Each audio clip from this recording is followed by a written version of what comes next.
Welcome back to Bitcoin Season 2. I'm Charlie Spears, host of Bitcoin Season 2.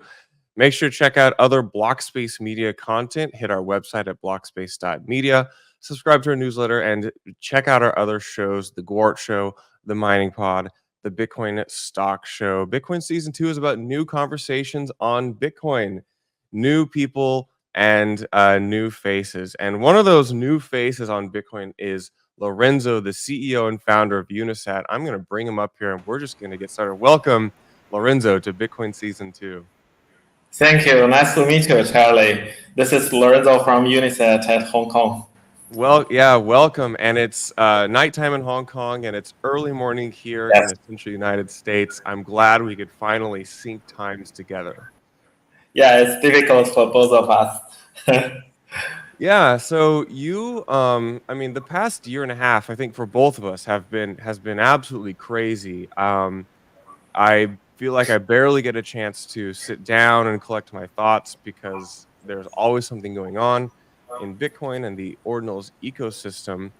But, you announced this idea of a new type of Bitcoin thing in January. I think you initially called it recursive Bitcoin, but I want to pull back. I want to go back before this. I want to go back before you started Unisat. I have primarily a Western audience. Can you tell me about what was Lorenzo doing before Unisat and before you kind of built this very large backbone company, which backbones ordinals? What were you doing prior to all this? Before I went into the blockchain industry, I was working in the game industry for more than 10 years.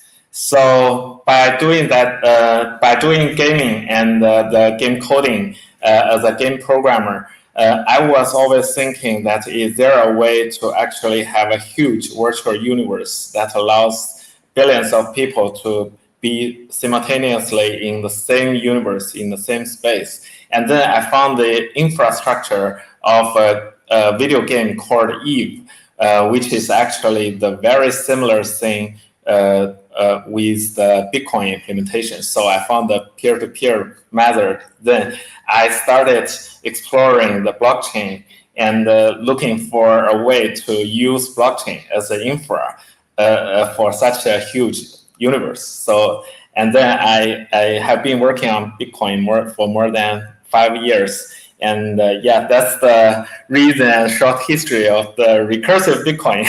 So currently Fractal Bitcoin. Well, you're a fellow video gamer is what I hear, which is near and dear to my heart.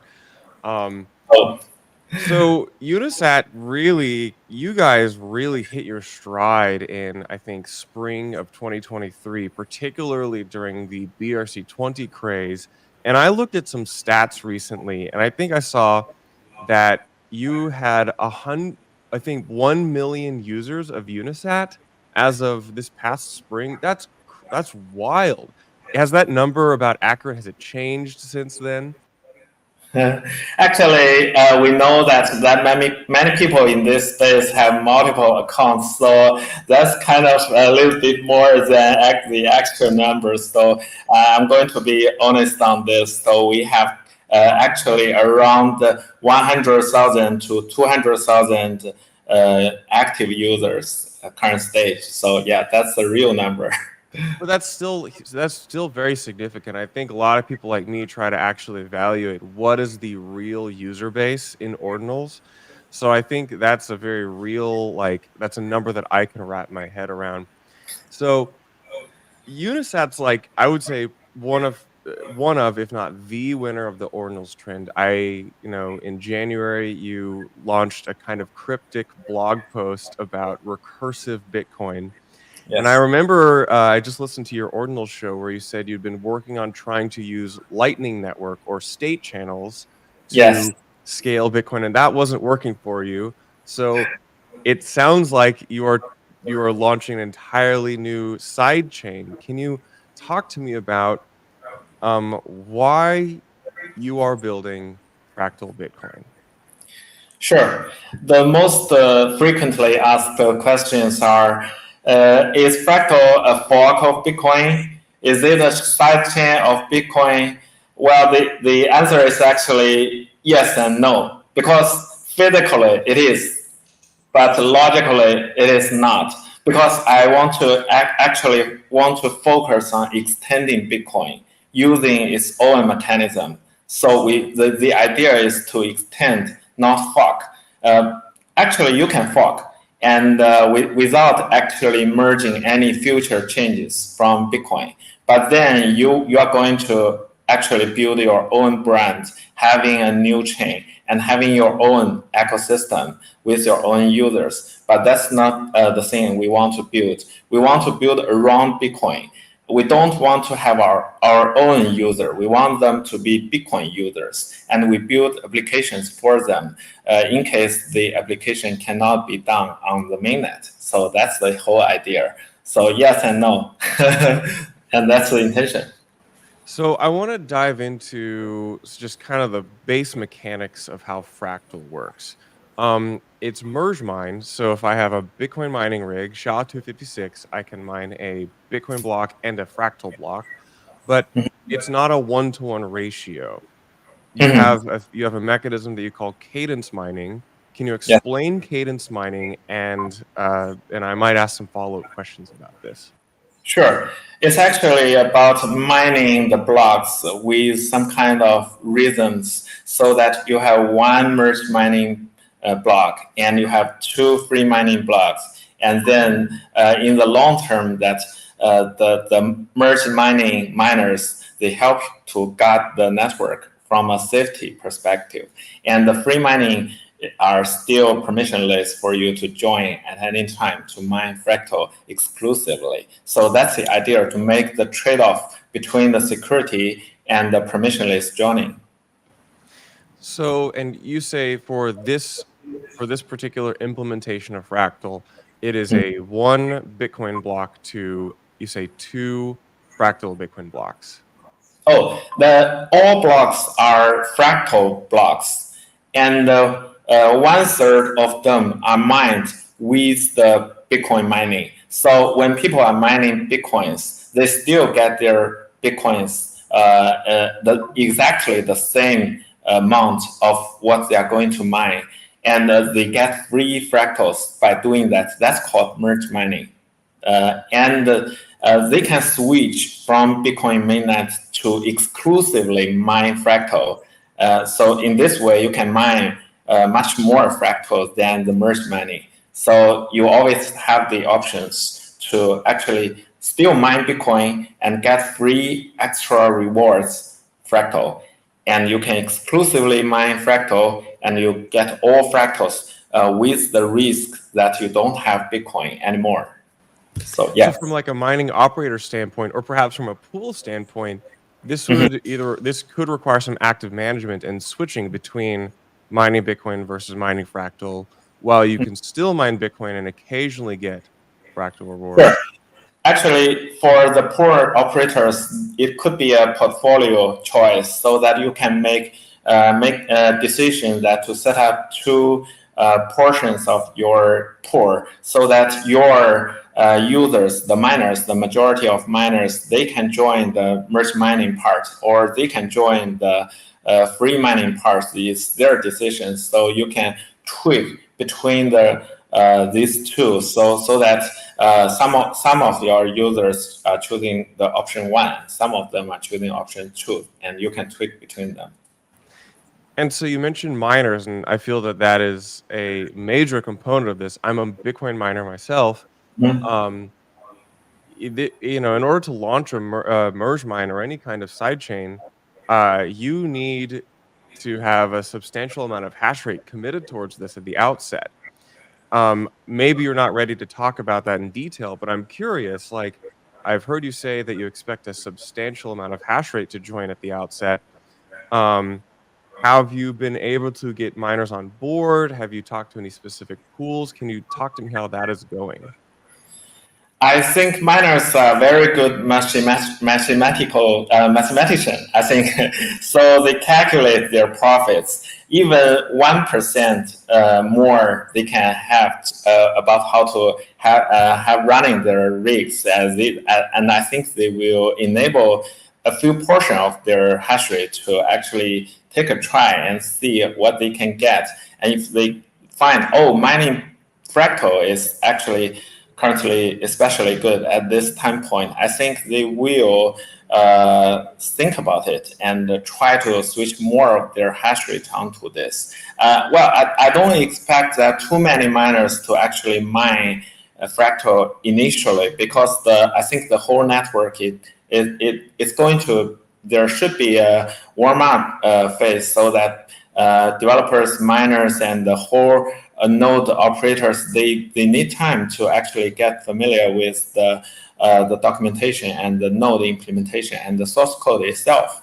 And we also have time to actually debug and write more code and test cases for it. So I think it's good if initially there is a small amount of exclusively free mining Fractal, and then we ourselves are going to look into the hash rate distribution and see how we can optimize the whole system. And then we can also take a look at the price chart of how it goes with the Fractal itself. So that's actually the very critical factor for miners to calculate their percentages. I think for miners, even the Fractal is very cheap to get. Even in this case, they can still mine Bitcoins without losing anything with the extra Fractal. I think it's good for them. It essentially gives one more option to miners to actually have a portfolio for their hash rate, so they can have their strategy against this. So I have a couple more just detailed questions. What does the Fractal Bitcoin block reward look like? Is it the same as Bitcoin? And what is the difficulty adjustment? Is it also the same as Bitcoin? I'm curious about this. Actually, the difficulty adjusting algorithms evolves a lot since the initial implementation of Bitcoin. When the forking of Bitcoin Cash it happens, it introduces a dynamically adjusted difficulty algorithm, and then some people are looking at the drawbacks of the improved version, and they actually have an enhanced version against that dynamically adjusted algorithms. And then we use the latest revised algorithm to make sure that when the hash rate of Fractal is frequently coming in and go, and more hash rate or less, or some kind of actually exploiting the network, the weakness of the network. When this happens, the adjustment can still goes well with this kind of the whole attacking. I think it can handle this, and we made some in-house experiments against this, and it behaves well. And the block reward is comparable to Bitcoin, but it's just fractal Bitcoin, lowercase f, big case B, right? Yes, it's 25 FB initially. Okay, so 25. So you're launching almost like Bitcoin's second epoch block reward or block subsidy. Around 2 years, I think, 720 days. So it will get half. Okay, that's interesting. So I guess could you like explain a little bit more how the block reward and total fractal Bitcoin supply works to me? I'm trying to wrap my head around this here. Is there like a fractal Bitcoin tokenomics component to this? What does that look like? The tokenomics of Fractal, it should be as primitive as the original design of Bitcoin. We shouldn't make it into a very complicated economy and trying to having more Unisat designed mechanism against this. I hope it's only a simple and primitive Bitcoin extension. That's the reason why the total amount of Fractal is 10 times of the Bitcoin supply. And because we want to have a smaller price to enable applications to actually have less pressure against building their transaction intensive applications, so that people can have much smaller transactions against this. So that's the intention. Okay, so I think I've wrapped my head around the basics of how Fractal works. I'd love to talk about the Fractal ecosystem because this is something you've been talking a lot about. I looked through like the Fractal Bitcoin page, and you have a huge list of different things that you'd like to implement on it. Um, Notably Opcat, from privacy to types of proof systems to interesting wallets and custodial architecture. Which of the things, what are you most excited to see built on Fractal? Oh, recently it's actually the Opcat. I think, yeah, a lot of people are talking about it. And actually, we talked this before with some Bitcoin script masters, and they actually, both of us didn't expect that so many things can be done with only Opcat enabled. Before this, we thought that it would require a lot of opcodes to be enabled to implement some of them like BCH and BSV. But after some deep research, I was told that only if Opcat is enabled, we can do all of this. So that's very exciting to me that it actually opens up many numerous opportunities for people to actually do experiments on Bitcoin. And that's the intention. I think the innovation comes back to Bitcoin. So yeah. Yeah, it's interesting. Opcat is very popular across many domains now, and it's been active on like Bitcoin Cash and Bitcoin SV for some time Mhm. now. I'm not aware of like dramatic changes or dramatic things we've seen happen on those blockchains, but on the other hand, I've seen that people say, well, those blockchains are not as like in demand or as popular as Bitcoin itself, so perhaps that's not why we've seen those innovations. Um, you have quite a lot of, I think, products that you would launch on Fractal initially. What are some of those early type products or features that you think users might expect to see in the early months after Fractal mainnet launch?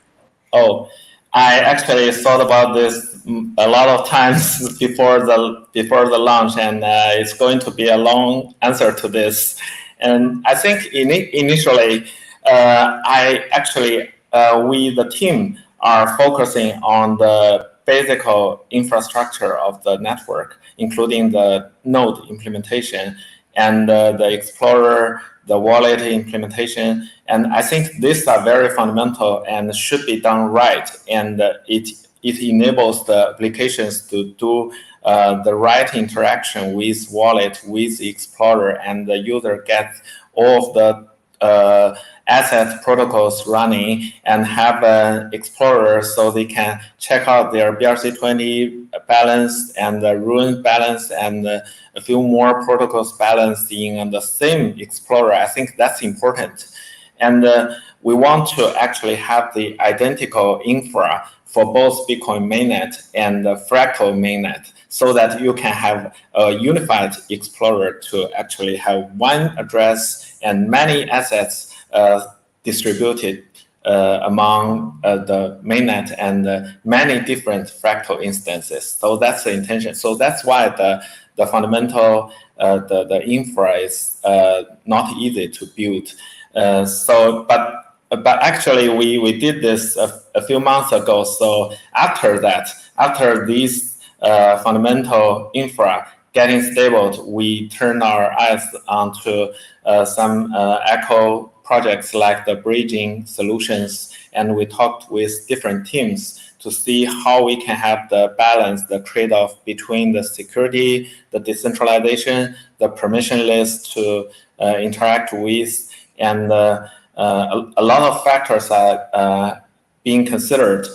so that we choose more than 3 solutions to provide, so that users are not afraid that their assets are coming to Fractal and then being freezed into that cannot unlock. So that's the intention, to prevent user from scaring about this. And I think the bridging is the primary issue we have to deal with, to make sure the assets between the Bitcoin mainnet and Fractal, they can be transferred freely.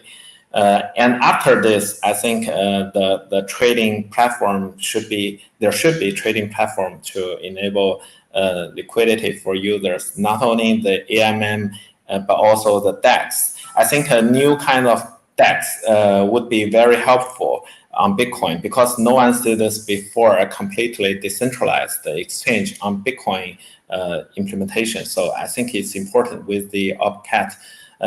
We can do this. We can see experiments about this.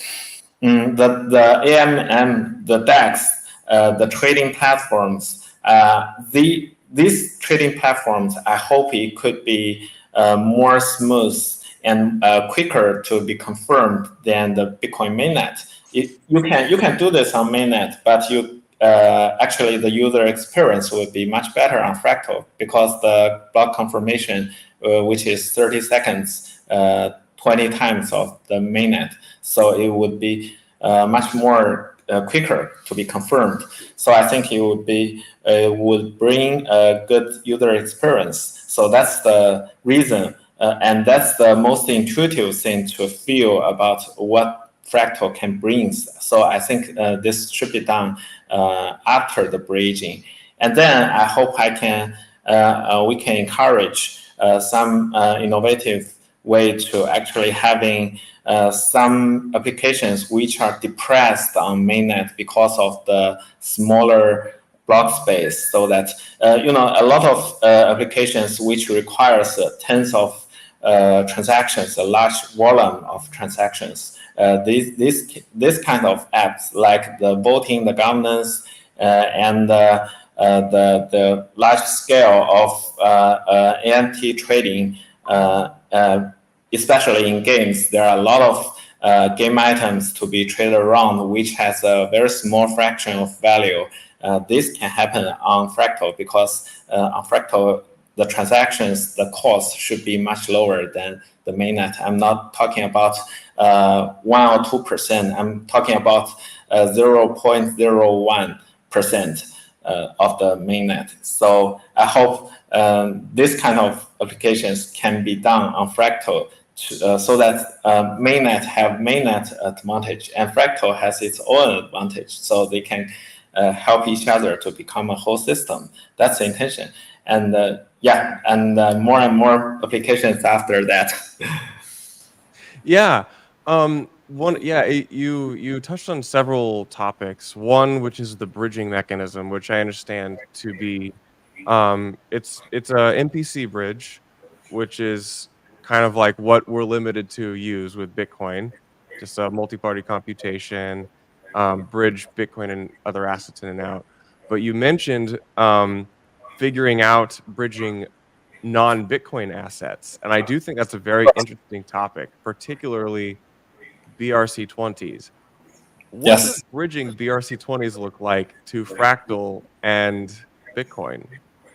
From the perspective of MPC itself, it should be the same, because these assets are all actually, from the MPC perspective, they are the same. The Bitcoin and native assets and BRC20 and even runes, all of them can be done in the MPC methods. But for the atomic swap, it's different.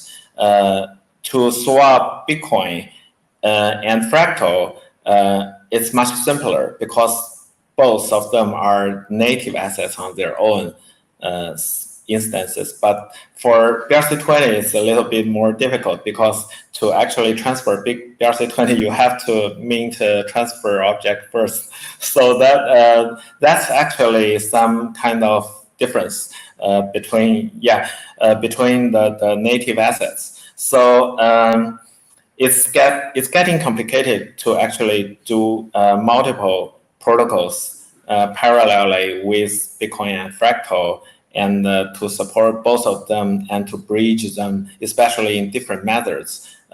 So we start from traditional but secure methods. That's the MPC method. And then we talk to the board network. They have an actually decentralized governance, the committee to actually dynamically choose different nodes to actually commit the signing. So that's a bit more decentralized, but not ideal because you still have to deposit your asset into a different address. But for atomic swap, it's totally different. You don't have to actually deposit anything. You just swap from Bitcoin mainnet to Fractal mainnet. And in that process, either the transaction is complete and your assets is going to your the other one's address, and his asset goes into your address. There isn't a time window that your assets are taking the risk to be actually taken away by someone else.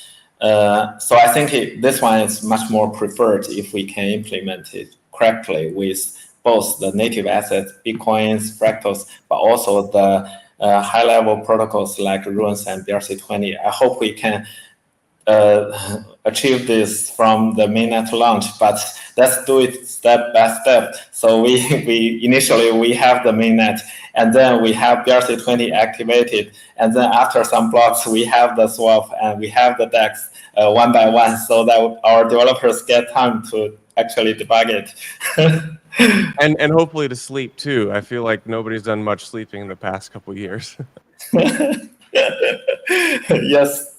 So yeah, I mean, just zeroing in again on the BRC20s, if I'm not mistaken, it looks like we're going to have BRC20s which are only on Fractal initially, in that you're issuing different ticker links, and then different mints on Fractal will be only on Fractal.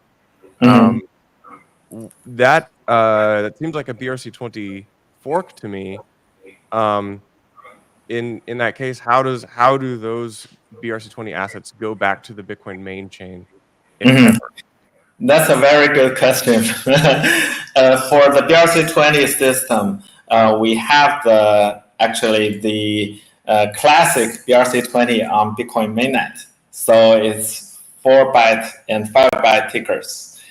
And when we are actually looking for a method to represent BRC20 on Fractal, we actually have the question: are we going to have only Bitcoin mainnet BRC20?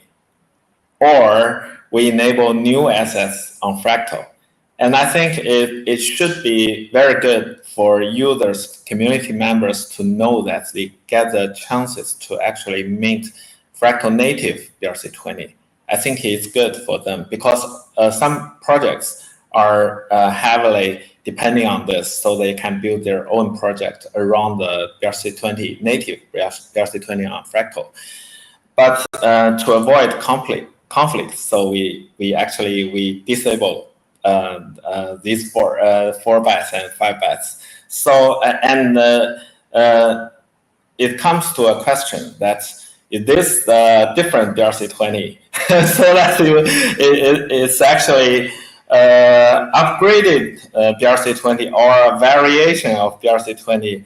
I think the answer is actually quite the same to the position of where Fractal is. That Fractal is not Bitcoin itself. It's an extension of Bitcoin.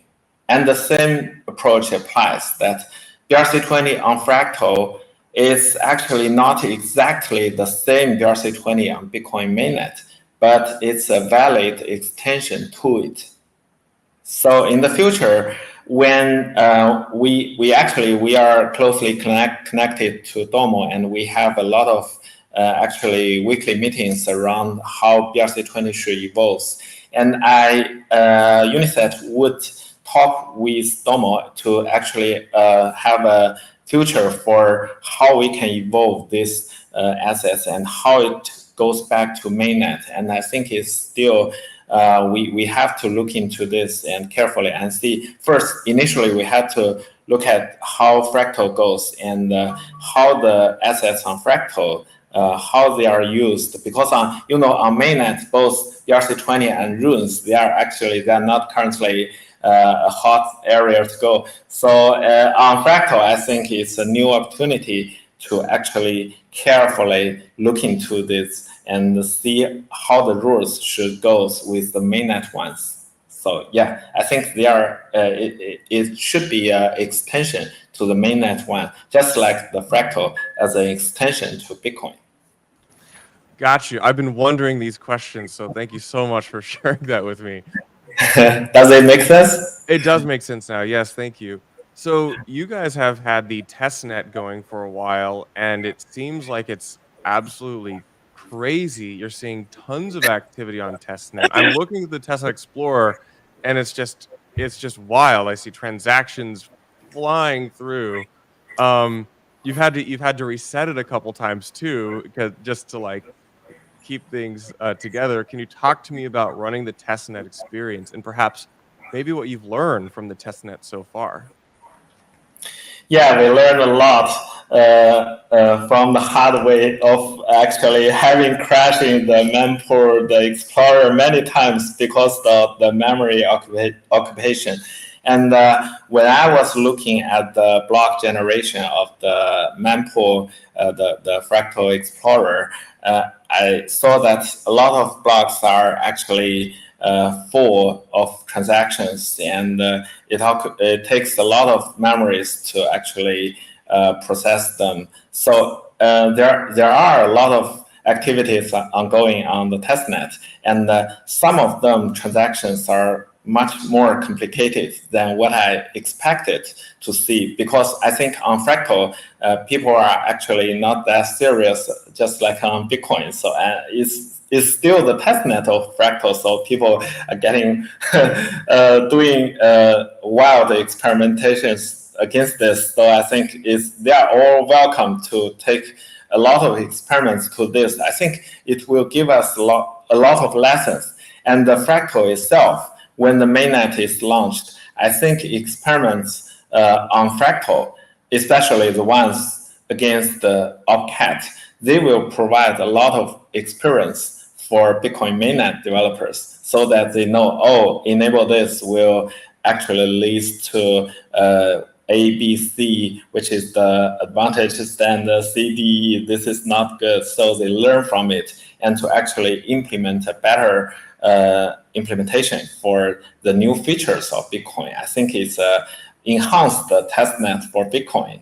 So that's the intention. Because we know in the Bitcoin history, in the 10 years, more than 10 years, Bitcoin actually introduced new features from a historical perspective that we think maybe this feature could be done in a somehow better way to actually implement it. So if we have the iterations on such a enhanced testnet like Fractal, and we can iterate and we can have more iterations with the new features, so that when it comes to actually being implemented on Bitcoin mainnet, it should be very useful and sophisticated to see. So I think that's a good thing to see in the future. Yeah, you mentioned you're finding that a lot of the hardware front end and back end of the testnet is being stress tested considerably right now. Um, and so I get the impression that maybe I won't be able to run a fractal node on my Raspberry Pi. I might require more of like an actual laptop computer and Yeah. or maybe an actual dedicated server, perhaps. The hardware requirements of Fractal is actually basically the same as the Bitcoin node. So it should be, yeah, it should be optimized into something that lightweight, much more lightweight than Bitcoin, because it doesn't have any historical burdens, and it doesn't have so many blocks. So I hope it could be more lightweight for people to run it. So it's much quicker to sync to chain tip, Yeah. but um, but the blocks are more frequent. And I actually didn't ask, are they still 4 megabytes in size roughly? Yeah, the size of the block are the same with the mainnet. Only the frequency changes. Got you. So it's almost like we're speed running. It's a video game term. It's almost like we're speed running the Bitcoin blockchain. Yes, actually, we are doing this very conservatively to make sure that it still had the same mechanism with Bitcoin. Because as BCH, actually, we can easily tweak the block size, but we don't want to introduce any controversial topics so that we debate around and we are talking this many times with people. We don't want to do this. We don't want to introduce wars against what happens and what's going to happen. We just want to follow exactly what Bitcoin leads, where it leads us to. So we follow it and we are trying to enhance it without any contentions. I think that's the intention. Gotcha. So I want to zoom out a little bit and Mhm. talk and get your thoughts on some other similar concepts, if you have any. Because when I was looking at this, and the idea of a merge mine sidechain is, this is a very old idea, as you've said. Doge Yes, and Litecoin, I believe Namecoin was merge mined a long time yes, ago. yes. And we have. I'm curious about your thoughts or takes on Drive Chain. Um, do you have any thoughts or comments on this? Because it would be an interesting, perhaps strict improvement on the way that side chains are Of interact. Of course, even the Lightning Network, I think they are very exciting experiments. I don't know how the general community idea about how it goes, but from I myself, I think Lightning Network itself is very innovative. And for drivetrain, I think it also applies. I think, and I think all experiments around Bitcoin, they are all valid to go far beyond what happens to them. And I think we can actually be more brave and be more bold and be more fearless to actually explore opportunities against it. Even the EVM extension to Bitcoin, I think they are good. And maybe in the future, it helps us to actually interact Bitcoin virtual machine to the Ethereum virtual machine much more easily by actually interacting with these L2s first. So I think all of them could be done in a more fearless way. So I think we can actually have synergy with them in the future. Actually, if you want to build Bitcoin into a system, it should behave well with all other blockchains, modern blockchains, being well considered how to connect, how to interact between them. Uh, I don't know that if there will be a high level protocol to allow Bitcoin to talk to different modern blockchains. I don't know if there will be any, but I hope there will be a protocol so that we can actually leverage between them. And for Bitcoin itself, I think building Bitcoin into a system, it matches perfectly about the original vision that I hope that there is the infra for the whole universe to actually on Bitcoin, and it scales unlimitedly, just like how Fractal goes with thousands of different instances. So yeah, that's the intention. That's a very Bitcoin season 2 answer. You're pro experimentation, pro trying new things, and you're excited to see a lot of things built. Lorenzo, what have I not asked you about Fractal Bitcoin that you are excited to talk about? I'll ask yourself a question because I don't have any other questions to ask about Fractal. What should I be asking you that you are very excited about to talk to my audience about? Actually, for many years, I was thinking, I have been thinking about, is Bitcoin a really good infra and a really good technology for people to actually utilize it, not only as an electronic cash system, but also a technology that will help the human being. I don't know, because people are saying that Bitcoin is limited. It has a small block and it processes transactions in a slow way. Someone even invent a word called slow fi. So, yeah. It's a fun word. Yeah. It has been a question for many years for me, that is it really useful? So after around I think 1 years ago, before this time point, 1 years ago, I realized that with the help of the something recursive applying on Bitcoin, we can actually scale immediately, natively, unlimitedly on Bitcoin.